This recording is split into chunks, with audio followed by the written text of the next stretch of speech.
I decided to make this video since I was thinking heavily on how easy it is to get others to participate in gang stalking. The main reason why it has such a large group of participants as perpetrators is because they simply refuse to question authority. Back in 2009, I was suggested to watch a movie by the title of An American Crime.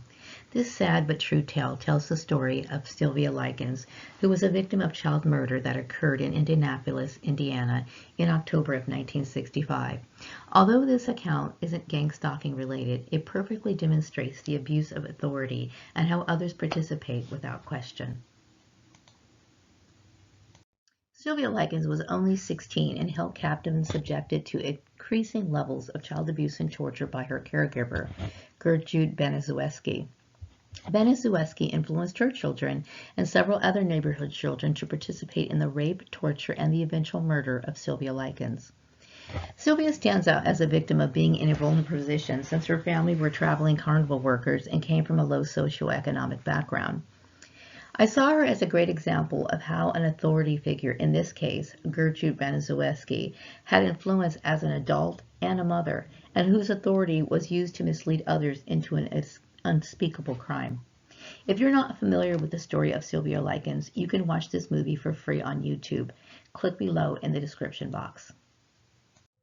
In 2014, during the heaviest part of my targeting, I posted an article that I had written on LinkedIn.com to show examples of the misuse of authority and the benefits of questioning it. My information was based on an ABC hidden camera show called What Would You Do?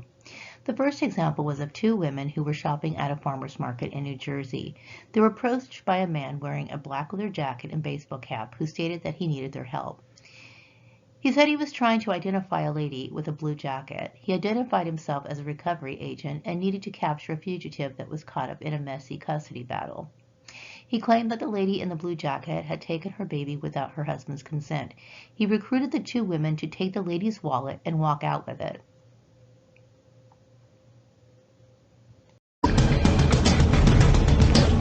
Excuse me, sir. Step over here. Let me ask you a question if you can help me. The setting, a farmer's market in Columbus, New Jersey. Inside, a woman shopping for produce with her baby. She's under surveillance by this man. He stays outside hoping the woman won't spot him. He solicits help from random shoppers. Ma'am, excuse me. I'm a recovery agent. He tells him he's a recovery agent, a fancy term for bounty hunter, and he needs help capturing the woman inside. Let me show you a picture. Hold on. I'm trying to ID somebody inside there with a blue jacket. Do you see the woman I'm talking about? And shoppers seem to want to help. Yeah. Have you ever used handcuffs? No. I'd sooner grab her and put her down. The bounty hunter needs positive ID and asks a shopper to take the wallet from the woman inside. If she walks away from that carriage and you see the wallet, just pick it up and walk it out to me, okay? You're a cop, so I'm not going to get in trouble? Let me show. Come over here. Okay. All right. This is what our bounty hunter flashes, a badge we bought online, no questions asked, and it offers no legal authority. The bounty hunter, his name is George, and he agreed to ask people to do things he normally wouldn't. The woman inside, she's Tracy, an actress playing the role of a mother who may have kidnapped her baby from the father. Will the shopper follow the command of an authority figure and actually take Tracy's wallet? She goes inside the fruit stand, and when Tracy turns her back, she swipes her wallet and brings it back to the man with the badge. Now, why in the world would anyone follow the orders of a stranger? I said, I'll take her down. I'll just throw her down. What's the lesson? Did you learn something here? Yeah. The bad lesson is, showed me a badge that anybody can buy. Okay, so what I find interesting about this particular clip is the fact that she was willing to take someone's wallet. Now, that's obviously stealing. If somebody took your wallet in a store, you would probably want to chase after them, get some sort of help with security guards or something, but you would definitely be in a state of panic. Obviously, that would be stealing. So she was convinced by this person who walked up to her claiming to have some authority. Now, he did show her a badge, but of course the badge was something that was purchased online. It was, something that wasn't actually valid. But even if it was valid, if he was an actual cop, it didn't occur to her that law enforcement would not involve regular street citizens to participate in any sort of sting operation because of the dangers of it. So we have somebody who's not willing or capable of maybe asking or thinking to question authority. So this is something that is important, especially when this video is not about gang stalking, but it does demonstrate how easy it is for people to participate in gang stalking because people are not questioning authority. So I'm going to come back with another clip. New Jersey, would shoppers question our authority figure? Ma'am, excuse me. Can I talk to you for a minute? I'm working a fugitive job right here. He's about to ask this woman to drug and sedate our fugitive. What I'm going to ask you to do, just put this in there, and what I'm going to try to do is switch the soda on her. This will slow her down a little bit. You're going to screw Mickey, aren't you? But, well, it's basically it slows her down. If she gets up, would you be comfortable just dropping this in there? It's outrageous. Will June perform this illegal act? When our actress turns her back, she sneaks in and drops the pill right into Tracy's soda. You actually put the pill in her Yes, I did. He showed me a federal agent badge. So, you know, what am I supposed to think? If I don't, then what? But June, you didn't know this for sure. No, I didn't. What if you harmed this poor woman? Then I guess that would be on my head, too. Luckily for June's conscience and our actress, the Mickey was just some candy that we bought a few minutes earlier. How likely is it for us to listen to someone simply because they seem authoritative? Yeah, I guess I'm a sucker. Okay, so yeah, she's not just a sucker. If this was a real operation or this really did happen, she would be in jail, is basically what she would be, because, you know, obviously she was deceived into attempting to poison somebody, okay, or sedate them or whatever it is, putting some sort of substance in somebody's body without them knowing or participating in it willingly. So this is another crime that was enacted, or she was willing to participate in without question. Okay, yes, she did see somebody's badge. Okay, she thought it was a federal badge, but it wasn't. Like I said, once again, as somebody who's just a regular street civilian or whatever, we don't have to know everything that law enforcement can and can't do, but you should know the basics, okay? And so this lady was led into error because she thought that this person had the right to do something like that, okay? Ignorance is not a good thing. Let's go back with another video. And almost anybody can be duped. The idea for testing the power of an authority figure came from a shocking true story. An assistant manager at a McDonald's received a call from a man claiming to be a police officer. He told the manager to strip search a young employee who he said had stolen a purse. The manager never questioned the man's identity and blindly obeyed. And it didn't stop there. The caller told another person at the restaurant to make the naked employee do jumping jacks. She was spanked and told to perform sexual acts. Turns out the call was a vicious hoax, a horrid example of failing to question authority. Okay, let me just get a little bit more information on this story, because what I found this one more shocking than the other ones. The other ones were shocking, even though it was a TV show and it was a setup, okay? But what's shocking is the fact that people were still willing to participate in something that they shouldn't have, okay? We had somebody who was willing to steal someone's wallet, somebody who was willing to poison somebody. There's another clip which I omitted just because I didn't think it was important. Another person was asked to steal someone's baby. He didn't actually take the baby in this particular scene, which I'm not showing, but he did help slow down her pace so that she had a hard time getting away. He did participate in it, okay? So you have all these people who are willing to do outrageous things, all because somebody that they think has authority telling them to. That is shocking. This particular video, the one that we just watched, okay, we have this girl naked, stripped naked, doing all kinds of ridiculous things that she should have never done, okay, is most shocking because it's real, okay? What you saw was real footage. Now, she was 18 years old at the time, and she was still coming off of that early teenage years to where she was still she was a legal adult, mind you, but she was still still in that minor phase to where, you don't expect people to have so much knowledge in the world. But you'd think that her parents would have told her that, people can only go so far in their roles of authority, what they can do to you and what they can't do to you at work, okay? So we have a naive girl, but we have also a combination of corrupt individuals in this, okay? Let me read this article to you.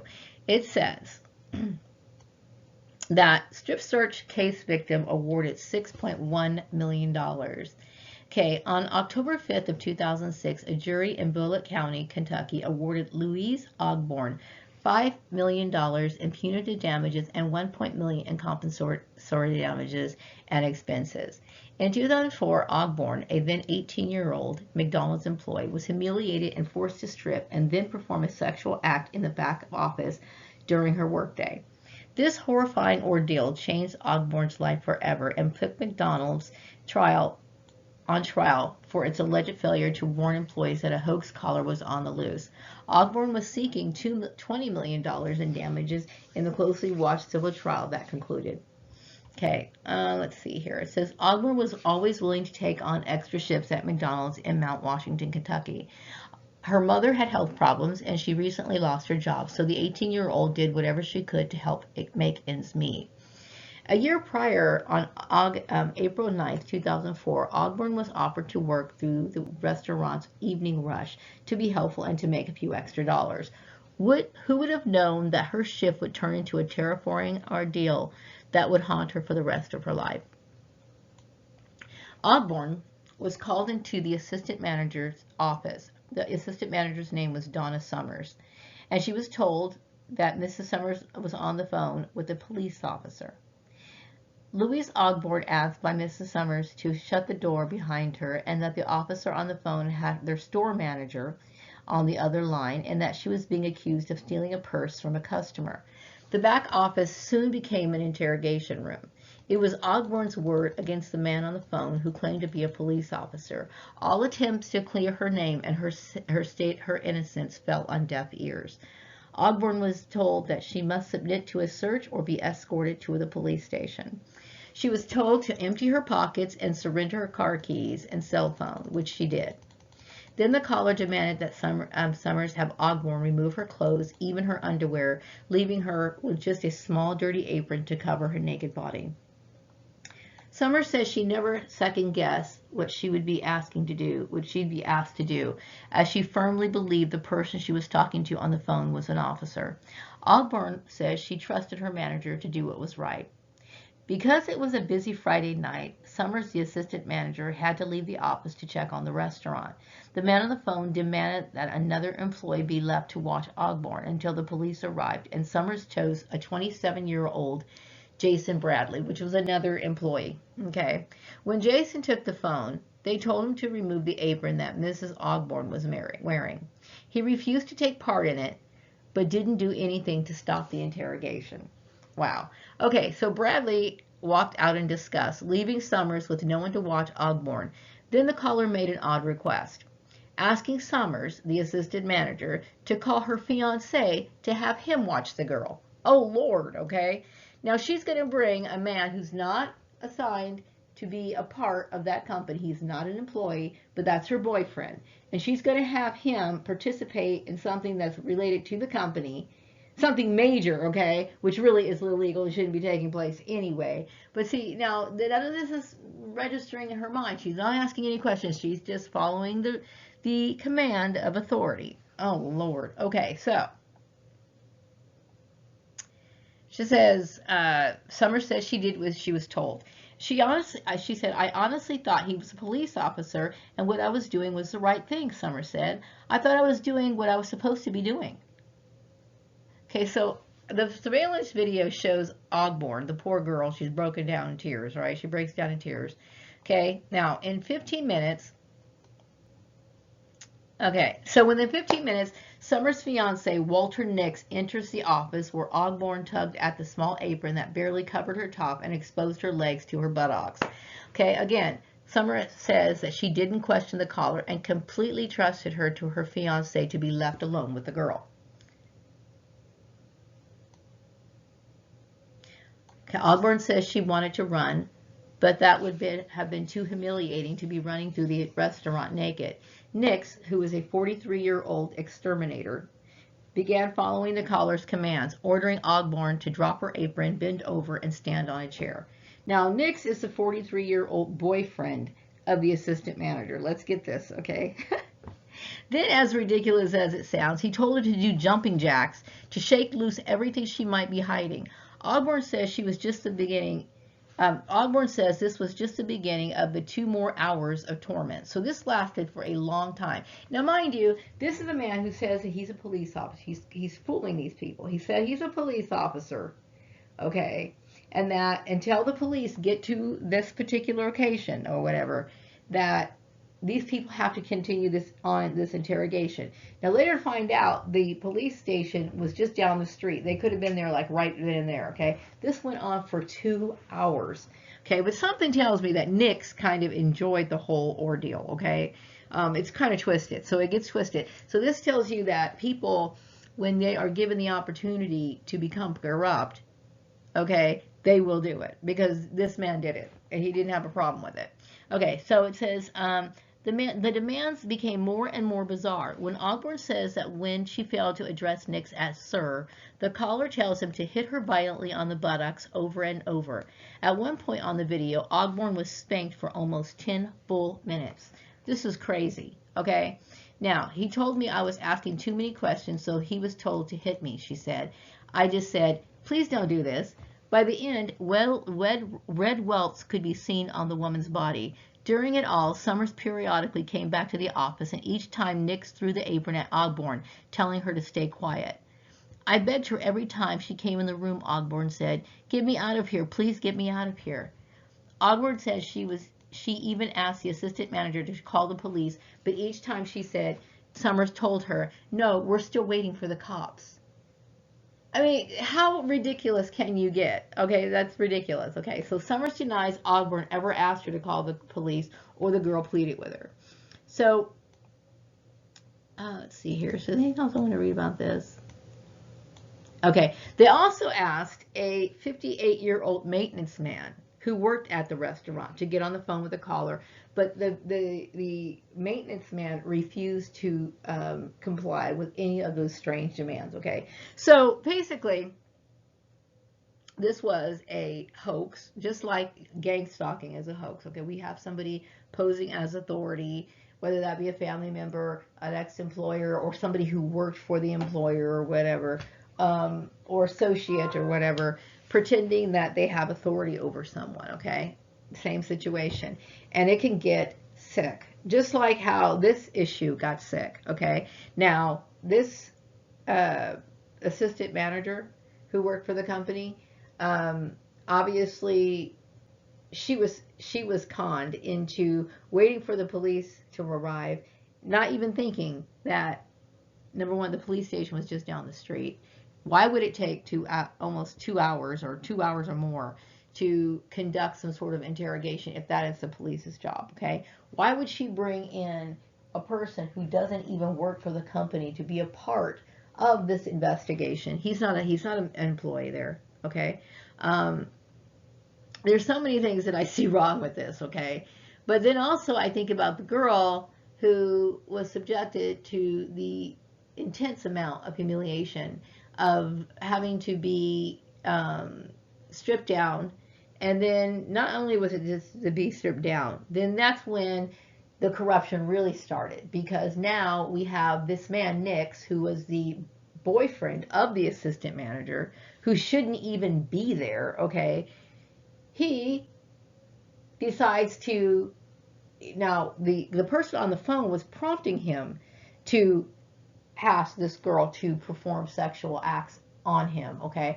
But he didn't seem to have a problem with it, okay? So we can see that when you open the window to corruption, corruption will continue to thrive and fester, okay? Because this man took advantage of the situation, okay? Which people do in gang stalking. That's why you deal with more harassment that actually came from the original perpetrators, okay? Because people will, they're basically unleashing the demons, okay? So this story was very interesting to me, and so I thought that I wanted to share these videos because I I think that they were good examples of how corruption works and how people can be deceived and how, people need to question authority, and it's not a shameful thing to do it. So she was asking for $2 million. I personally think she should have got her $2 million. Okay, I think she went through hell. And some people would say, well, I think that she got enough.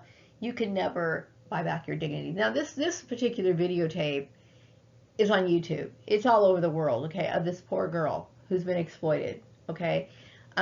She's never going to get that back. And I'm sure she went through so much trauma after dealing with that. I'm sure she did, okay? There's no amount of money that's ever going to give her dignity back, okay?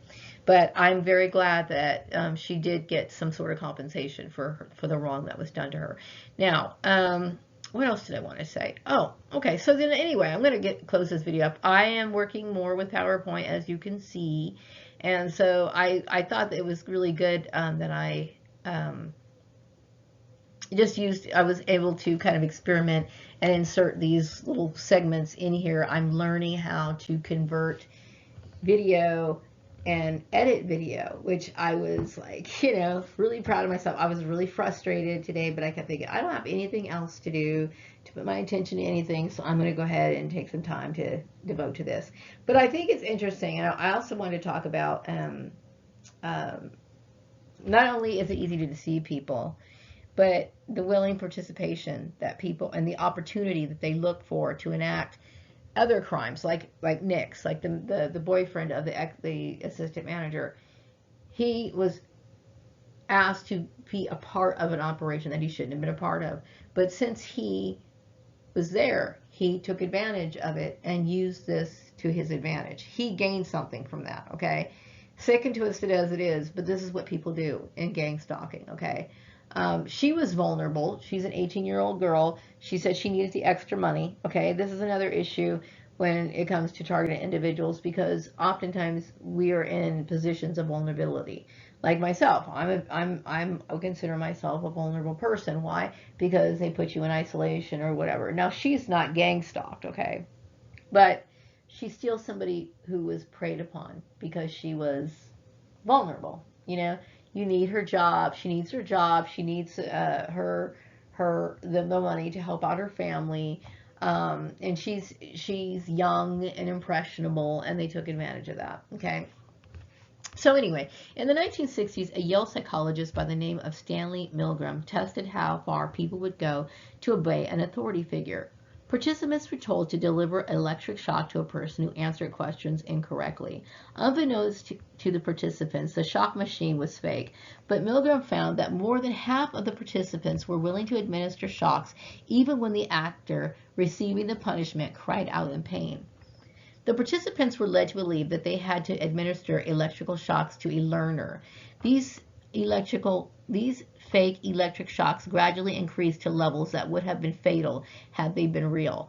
So that just tells you that people have a sadistic side. Okay? They do have a very sadistic side. And all you have to do is offer them the window of opportunity. So not only does this prove that people are willing to listen to authority, okay, and not question it, but it also brings out the fact that people will commit all kinds of crimes if they think they can get away with it. They obviously hear these people crying out in pain, but they still went along with it, right? So we have to think about human nature and what it really means to be ignorant and to also be evil, because to me it's very important to not be either. And the way that we can do that is by learning and understanding. And once you do learn and understand, then I believe that you have a spiritual decision, an ethical, moral decision. You may not know better. Like the lady who popped the pills in the drink. She said, "Oh, I'm a sucker," and the other lady who took the wallet or whatever. Then they learn their lesson. Okay, hopefully they learn a lesson. And they walk into a situation and they get approached by someone else who wants them to participate. Maybe next time they'll ask the question. If they don't, well, then they continue to remain ignorant, then, don't they? Okay? Or, even better, if they get asked to participate in something else like drugging somebody or stealing their wallet or whatever, and they do it, then they're either evil because they should have known better from the last time, and yet they did something to intentionally harm somebody.